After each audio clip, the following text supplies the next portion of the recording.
What's going on, everybody? Eric Lindquist at Stochastic here on the Odd Trapper channel, coming to you with an amazing MLB and NBA edition of Lindy's Leans, Likes, and Locks. Hit that like button, subscribe button, notification bell goes a long way for me on this video, goes a long way for you. That way you become apprised whenever great content is going live here at our little neck of the YouTube woods. I'm going to throw this out fast. I'm going to throw it out furious. We got, what, 9 hours? 9 hours. It is currently 6:10 on the West Coast, 9:10 out on the East Coast, and we got baseball starting at 3:10 a.m. Pacific. That is 6:10 Eastern time, so you'll be able to wake up and watch a little baseball perchance on the East Coast. But if you're watching this video tonight, we got MLB and NBA together in one place. One game in the MLB streets. That is going to be Dodgers Cubs in Tokyo. I'll break down the ballpark. I'll break down what I'm looking at here in terms of potential value on the board, but you want to be a little cautious early in the season. Now, that being said, I did end up firing some alts. I do have a lock in that play or in that game. I think it's somebody that's a little bit undervalued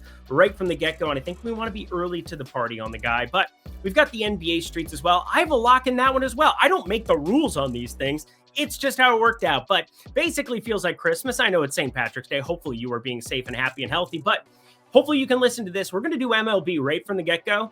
If you are joining in on Tuesday after 6:10 p.m. Eastern time, 6:10 a.m. Eastern time, 3:10 a.m. Pacific, well, you can skip ahead to the NBA section. Maybe I'll play like a musical interlude as we start putting these together, but one easy to find place for you here in the YouTube streets, all of the Lindy's content. And we got promo code DANCE still going in Portfolio EV. You get a 7-day free trial. In addition to, you can use promo code DANCE to get 68% off your first month. So you sign up at the link below. There is a 7-day free trial. And at the end of that, you sign up for the monthly, 68% off that first month, $32, 32 bucks. That's just over $1 a day, hashtag math, to be able to come kick it and check out all the goodness that is Portfolio EV. Hundreds of bets, not just here in the NBA and college basketball streets, but MLB, NHL, everything your heart desires. The version 2 is officially up at Portfolio EV. Going to be awesome times, my friends. But without further ado, it's time. Producer Jacob's excited. I know he loves baseball, but it's my most profitable sport. Absolute smash last season. Let's get it going here right from the get-go. Game number 1 over in Tokyo. Let's do it. Producer Jacob, MLB starts now. I'm done smiling. Check it out, my friends. The Dodgers taking on the Chicago Cubs. We are heading to the Tokyo Dome, which I did a pretty deep dive in trying to figure out the park dimensions. Now, last year, there were some people who were a little bit confused. They thought that this was going to be the same ballpark. No, they played in Seoul last year. They were in South Korea. A little bit different here heading to the Tokyo Dome. Now, I think this is going to play a little bit shorter. We're going 320 to each one of the poles. There is a 13-foot fence on both of those sections. So when I do kind of my spray maps, which are really fun, and you don't know about them, and I've never talked about them, and I don't even know why I just said that, I'll take it back. But anywho, I'm putting my spray maps out there, and I am seeing where some of these projected home runs could come from. And I think there's 2 guys in particular that we'll get to. I don't know if one of them is going to end up on the card in a home run form, but one of them already is for a corner unit. I didn't even put that in like the Lindy section here because we're going to cover his hit as a lock. But just to give you the lowdown of how I look at MLB early in the season, you gotta be careful. The ball changes. You have pitchers that have another year under wear and tear. Not all of them are built up yet. You're going to get more bullpen situations, which makes it harder to hit. You are also going to run into weather here starting, next Thursday. Once we get the full slate rocking, 9 days, less than 10 days till opening day. That is wild to say out loud, but you have to take it with a grain of salt. And I wish last year that I had really pulled back the volume in April, late March and April, because I ended up down just around 10 units over the course of that first month. We ended up well over the 100 unit mark, and anybody who followed this video in terms of home runs printed. It was an absolute joke. It was the best situation humanly possible that I can remember in a long time from a betting perspective. The double home run plays, 3 of them, Kyle Schwarber, Cal Raleigh, and the famous one, Corey Seager, they brought it all for us. Now, how do I go about projecting this? Well, there's a lot of XISO. There's also looking at strikeout rates for individual pitchers and then seeing where some of the hitter profiles and where they like to hit it in the zone. And I combine all of that with some of the more traditional data along with bat speed, which is something that I'm going to be covering a lot more. I did at the tail end of last year once it was added to Baseball Savant. I think there's some numbers that I've back tested that I kind of enjoy in trying to figure out who could be up for improvement. And that's going to break down in the like section. But let's start with these starting pitchers. Yoshinobu Yamamoto, he is a freak, absolute freak. I love everything about him. However, he gives up the occasional hard hit, and that's kind of the thing that I'm the most worried about going up against these Cubs. He's a righty. He actually has kind of reverse splits where he's a little bit better against some of the lefties, although I don't think that's going to be something that maintains long-term based off of his Japan numbers. But last year, very limited sample size because he ended up getting hurt, came back and was a huge part of their World Series bid. The Dodgers, that is 3.44 expected ERA, 41.3% hard hit. That is a little bit higher than you want to see out of your elite pitcher who has a 28.5% K rate, especially if you're going to get, 4 innings tops kind of in these kind of situations. Again, they're not fully built out yet. I'm not expecting either pitcher to be exceeding the 80-85 pitch mark. It would be kind of crazy to me. Now, we covered the Dodgers side of things. I think where we have more questions for me going forward is, can Shota Imanaga back up what he did last year? Now, what did Shota Imanaga for the Cubs do? 286 xWOBA, 4% walk rate. Those are ridiculous type numbers. He had an 8.6% barrel percentage, which was higher than Shota Imanaga on the other side. But the southpaw in Imanaga, he is one of those guys that I just didn't think was going to have a crazy K rate. 25.1%, pretty muted relative to other elite pitchers, but he did such a good job with that xWOBA and the walk rate. But a 17.8 degree launch angle, there's a reason you're looking at really short numbers with a short porch to right field here at the Tokyo Dome for one Shohei Ohtani. So we broke that down. I know it's a lot more talking, but people want to hear the baseball talk for the first time in a long time. We'll speed it up. We'll get it out of our... Just so excited. Can you tell? Let's talk the lean section, shall we, producer Jacob? It is over 7.5 and Shota Imanaga under 4.5 Ks. Now, the Imanaga one purely comes down to how elite I expect this Dodger team to be. You're looking at a 102.5 win total for them across the industry. No doubt about it. But I really can't get behind over 7.5 at minus 120, which is the best available number that I have over there at FanDuel. It's minus 122 right now. So it's actually gone up another 2 cents. So people are seeing kind of what I'm seeing here. Open 7.5. Ben getting bet up here. You got 9 hours to be able to fire this up. I'm probably not going to. The Imanaga one's a little bit more interesting to me. Maybe between now and later, and I'm going to be on X. I'm going to be refreshing, and I have a tweet thread that I'm going to be throwing out here for tonight for everybody who's going to be staying up late watching baseball with me, breaking down some of these picks with a little bit more of my inside information. Well, not made it sound like an inside job. I just mean like the information that I utilize in order to handicap baseball successfully. So Shota Imanaga under 4.5 Ks. Just a little bit thin considering, I think, the middle section. I mean, Max Muncy, does he end up in the lineup? I think so. Even left on left, 26.3% K rate. Andy Pages, I think he ends up the 9-hole hitter here in this spot. But if he ends up a little bit higher, I wouldn't love to be on this under 4.5 Ks here. He'll be out there specifically for defense. And, he's a righty with some actual power. He'll have some pop going this year.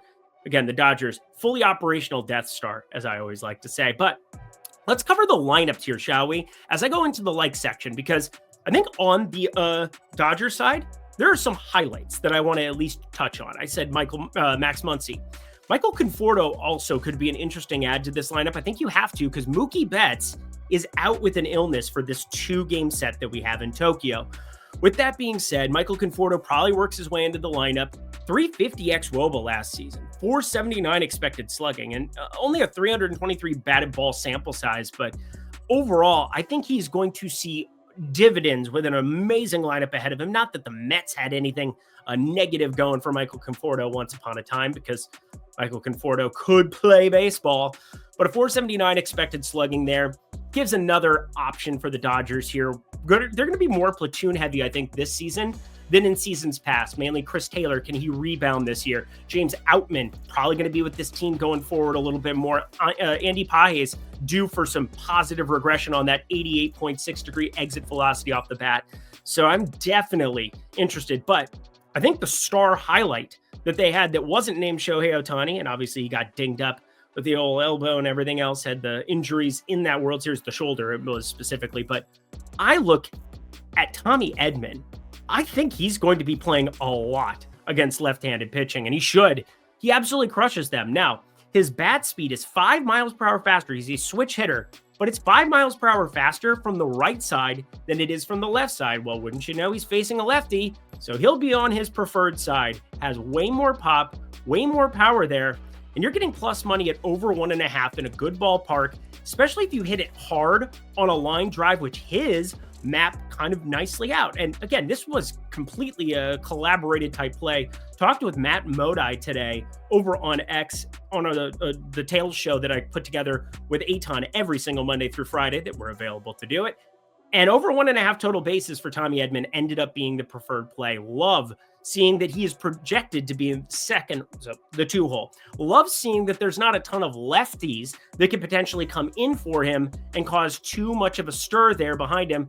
Hyesung Kim did not travel with the Dodgers here as well, so second base should be completely his, is kind of my impression of what we're getting here. Tommy Edman also can play center field, although I expect that they're going to be rolling out James Outman in that direction, or Andy Pajes in this particular matchup. But that is not the thing that I'm the most invested in this game. That's just a half unit play.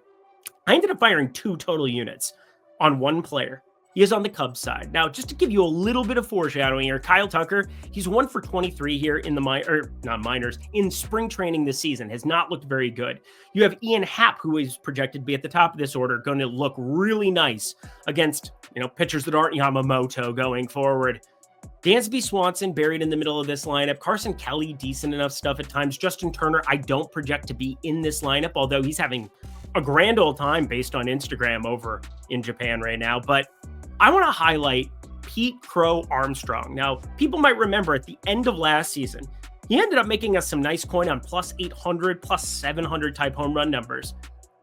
I don't get how we're getting plus 1,000 here, other than the risk, of course, of so many lefties there being on the Dodger side and having a high leverage situation where they pinch hit Justin Turner and potentially put Ian Happ into the outfield or move him around because he has some type of positionality utility where you can move him around the field. They also have, Nico Horner shouldn't be in operation here, did not travel with the team. They have Brujan, who's going to be the backup shortstop there. John Birdie, I expect to be in this lineup, another speedster, but I want to set the stage on Pete Crow Armstrong.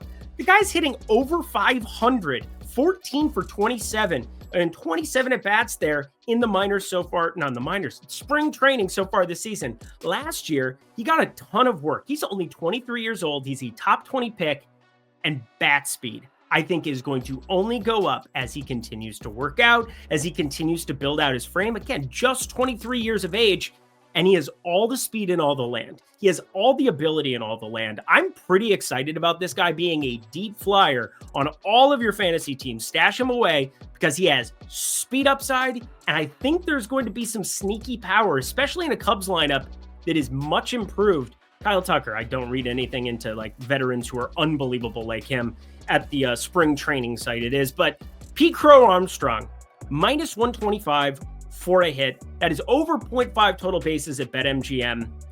Lock button. Pete Crow Armstrong also bet his double, plus 500. Bet his stolen base, plus 300. And bet his home run, plus 1,000. I think it's sitting plus 1,060 now. So 1,060 that you get over there on FanDuel.com. No idea how it got up that high, but that 14 for 27, it includes 4 doubles and 3 homers there so far. Now taking on Yamamoto and these Dodgers, completely different situation. You do have platoon pinch hit risk. There is always those things, but this is a guy that I think we're going to be pretty invested in to start off this season. Hopefully the ball is responding nicely for us here right from the jump. Speaking of the jump, use code DANCE. It is March Madness, friends. 68% off your first month. And it's not just college basketball that we got rocking in there at Portfolio EV. It is also going to be the NBA streets, the MLB streets. NHL's been rocking and extremely profitable as a tool. If you don't know what I'm talking about, check out all of our great videos that we have, live shows going with Dave Lochran, Lofty himself, Greg Ehrenberg, G. Ehrenberg DFS. Check him out over on X as well. So many great abilities here, and this tool is just making money hand over fist no matter where you live. It is available for you in California and in Texas and in Florida and all these places where you have limited options, but they are limited no more. So many great options for you to check out in Portfolio EV to get dozens and dozens of bets at a minimum in those states. And then If you're in Arizona, if you're in Illinois, if you're in New York, you're going to get hundreds of bets down on the daily to be able to fire up no matter what your bankroll is. Check out all of our tutorials. Check out anything. And if you have any questions, hit me up on X at Eric Lindquist. But there's a 7-day free trial in addition when you sign up down below and use promo code DANCE, and then you'll get your 68% off your first month if it's your first time signing up with us. So check it out. Would love to see you there. Deal ends 3/19 at midnight, so take advantage now and get in the game. Alrighty, it is NBA time. Do do do do do. Phenomena. Do do do do. Phenomena. Do do do do. Feel like we need to have like elevator music between the two. Maybe I'll find something. I can come up with something. Just play a little guitar, a little piano for the people. Tickle in the ivories. Anyway, we got Brooklyn and Boston here right from the get-go. This is your leans section. These are things that I have not bet yet, or that just I have no interest in betting. I have a ton of interest in betting this. I just haven't yet. One, because I'm very much paying attention to MLB here today. Want to be in those streets. And also there are 5 games starting up here in like 40 minutes in the NBA streets. Want to go back through the props there because like Jokic isn't playing, Murray isn't playing. And we'll get to that with the Milwaukee Golden State side. But we do have the Brooklyn Nets taking on Boston and only 13 points. That was kind of a jarring number to see right from the get-go, but I think it is warranted for a couple of reasons. One, we've seen this Brooklyn team play surprisingly good, and I mean surprisingly good defense in the early going here of this second half of the NBA season. Why is that? Well, you're getting more minutes for guys like Keon Johnson, getting more minutes for guys like Zaire Williams. You also get a big piece who's not very good at defense, pretty good at the offense, and Cam Thomas, who's out for the season. And D'Anthony Melton, I always forget that he's like on this team because he got traded from Golden State. It's just like a throw in. But I'm just saying, they have no real backcourt options outside of Keon Johnson, D'Angelo Russell, who we don't know for his defense, and Tyrese Martin, who's actually been pretty darn decent from the minutes that I've watched him play. It's got me uncomfortable in a lower variance game than normal. Obviously, Boston shoots the most threes in the entire NBA. There are lots of ways where this game looks ridiculous and they run away with it in the first quarter and a half, 2 quarters, and you feel silly that you didn't lay the 13. But I might have more interest in like a first half number, trying to snipe that, as opposed to waiting on Jason Tatum news and having it just fall apart on me. So haven't bet that one yet. Pay very close attention. As for Milwaukee Golden State ended up having Steph Curry in for today. It was a primetime spot for them, and they are going to be playing against a jokerless, Jamal Murray-less Denver Nuggets team on Monday. What does this mean for the status of guys like Quinton Post, who is still questionable for what it's worth as of recording this 40 minutes before the game? That has not dropped yet. But I don't know what to make of all of these veterans on back-to-backs. Jimmy Butler has a lot of mileage on the tires. Steph Curry has a lot of mileage on the tires. There are ways that this becomes more of the punt situation for them. Now that Denver's kind of just given them this, where it's like, Steph, go out, let's go murder Denver, try to get it done early. And if we have to play later into that game, sweet, we can rest everybody there on Tuesday. He was actually dinged up coming into today, which was kind of the main reason that we discussed things the way that we did, with a right low back strain, was on the injury report. But he's playing basketball on Monday. Does Draymond Green play on the back-to-back? Jimmy Butler? Maybe they have Buddy Hield and try to just unleash him for 30 minutes for a game. Jonathan Kuminga, obviously somebody who can go out and win a game if you need to, but I'm very curious to see what Golden State does. I just have no feel for it whatsoever. Let's get to some actual plays, shall we? Welcome to Atlanta, where the players play and they ride on... Oh, no, we're playing in Charlotte. Charlotte Hornets taking on the Atlanta Hawks. They're hosting them. They are 6.5-point dogs in their own building. It has been brutal to watch this team lately. Absolutely brutal. But you know what's not brutal? Money. And I think we have a great opportunity here, my friends, to find ourselves a lock. No Miles Bridges on the Charlotte side. No Karis LeVert over on the Atlanta side. Where are we instigating offense that is not LaMelo Ball and Trae Young in this spot? Now, Okongwu been very serviceable on the interior. I don't want to besmirch the good name of Onyeka Okongwu, who continues to cash lock after lock after lock in the prop department in the premium Discord. I very much like that guy. But Zachary Risochet, starting to find some form, but yet George Niang, Terrence Mann, Garrison Matthews probably going to get dusted off with Vit Krejci for some, the majority of those minutes off the bench. I'm not finding 237 at all. In fact, I am a full 9 points. You heard me, 9 points away. I have no idea where these pace metrics are coming from, that the market feels this bullish on LaMelo Ball playing at home. Have you watched Charlotte lately? They've been playing slower. They've been playing horrible defense, so obviously that's good for Atlanta. But overall, I don't see a planet, a world where we want to be invested in an over of 230. What are we even looking at here? Again, I have this for 228.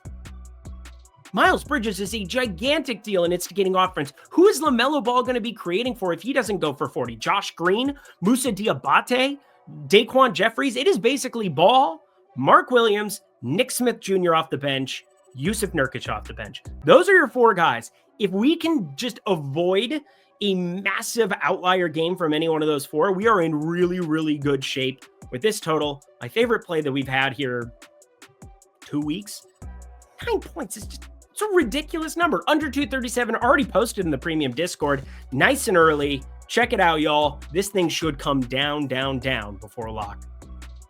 And the last game of the night, hit that like button. We broke down baseball. We got the leans out of the way. 4 games in the NBA streets. I'm going to be quick and easy for you here. Cleveland's taking on the Clippers, and injury news, obviously a big part of what we do. Evan Mobley, questionable. We have not seen him sit out one of these here in quite some time, and I'm very curious to see if this is a spot, considering Donovan Mitchell was just getting himself some rest. They just lost their first game in forever, against Orlando last time out. I would love to see that series again, just because I think Orlando, better than they've played of late and starting to gel, starting to figure some stuff out for rotations. But you didn't get Evan Mobley playing in that game against the Magic. Does he play in this one? Because again, just one game that he was absentee ballot there. I don't know what to make of it, but I know that the under looks good again here. 231.5. We are assuming a lot of offensive efficiency on the Cleveland side. We are expecting a lot of Clippers pace up spot. I mean, I don't see the implied total being 118, 115 respectively here for these two teams. Not seeing it whatsoever. So yeah, I like to look at the totals and the individual totals the teams roll out for each one of these, see where the VIGs kind of acquired there, and just doesn't make sense. This is another game that doesn't make sense. And I know it's not sexy, and I know you don't care about all of the unders in all the world, but these are two fantastic plays. The one last time around, that's absolutely ridiculous. But have this one at 227. That is a play to finish out our day. And that does it for an MLB, the first MLB and NBA edition together here on this lovely Tuesday that we have. Hit that like button for me. And again, you can fast forward for Wednesday as well if you don't catch game 2 breakdown of the Tokyo series. And then, well, we'll have a week until opening day. So it won't be till Wednesday night's video for Thursday's opening day next week that we break down MLB again. And I'll have everything in fine form, but felt pretty good. Felt good to be back talking baseball. Thank you, producer Jacob. A little bit longer video than we've had here of late, but 5 games, first time talking a sport. Yeah, I'm done talking. Oh, producer Jacob, promo code DANCE. Throw it up on the screen one more time for the people. Just dance. Da, da, da. Da, da, da. Just dance. Use code DANCEFOLLOW. Da, da, da, da. Until next time, friends, I'm Eric Lindquist. Best of luck in the MLB and NBA streets on Tuesday.